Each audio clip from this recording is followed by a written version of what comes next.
Rick, all I can say is you are the joy of my life.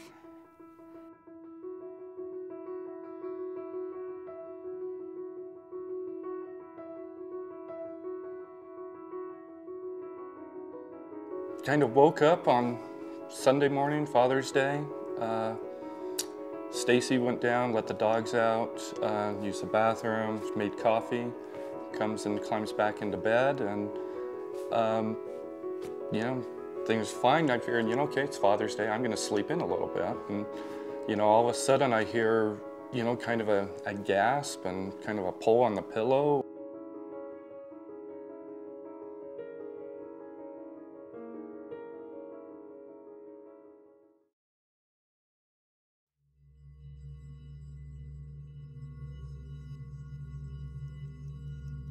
You know, I just kind of turned over and, you know, she's non-responsive at all. You know, trying to shake her, trying to wake her up, and just nothing.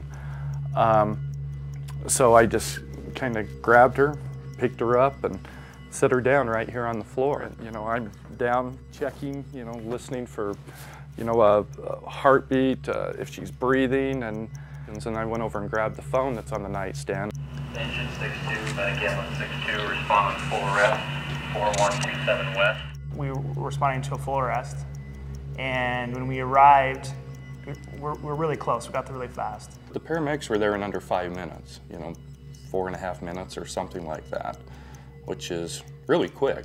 So we opened the door, and we yelled, fire department, and I can hear Rick saying, I'm up here. And they got up and, you know, just immediately went to work on her, and I just kind of stood out of the way and, you know, said my prayers.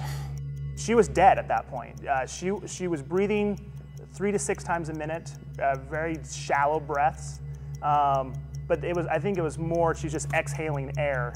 From when you do the CPR, it pushes air into the lungs. So she wasn't alive. She didn't have a pulse. The blood was not moving around her body.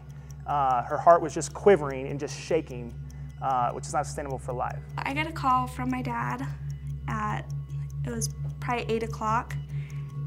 Picked it up on the second ring. I knew something was wrong.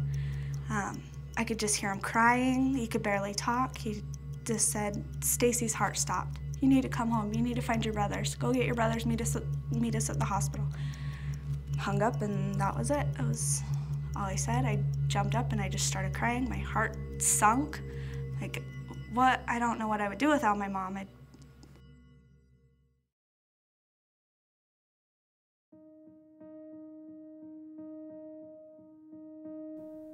CPR saved my life.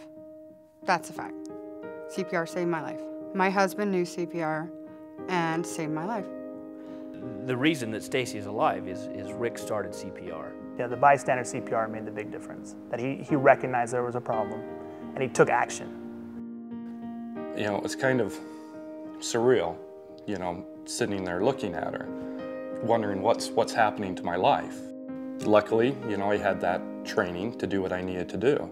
But had I not known CPR and relied strictly on the paramedics or were waiting for help to get there, it would have been too late. You know, she might have come through and survived, but that whole time frame without oxygen going to the brain, I'm positive, there would have been residual damage. I look at myself as very active. I scuba dive, I run, I go to the gym. Horses are my passion. You look at me and you're not gonna suspect there's anything wrong with me. It shocked everybody. They could not believe when they heard that I went to cardiac arrest. I always figured if I ever had to do CPR, it would have been on just a stranger pulling up on a car accident or a diving accident. But now looking back on it, I think friends and family is where you will use this. I think that's exactly what you're training for, is friends and family. Those are the people that you're around, and so the odds are those are the people that are going to need it. Rick and the paramedics saved my life. And I'm going to get out there, and I'm going to talk to people and let them know that CPR is going to save people's lives.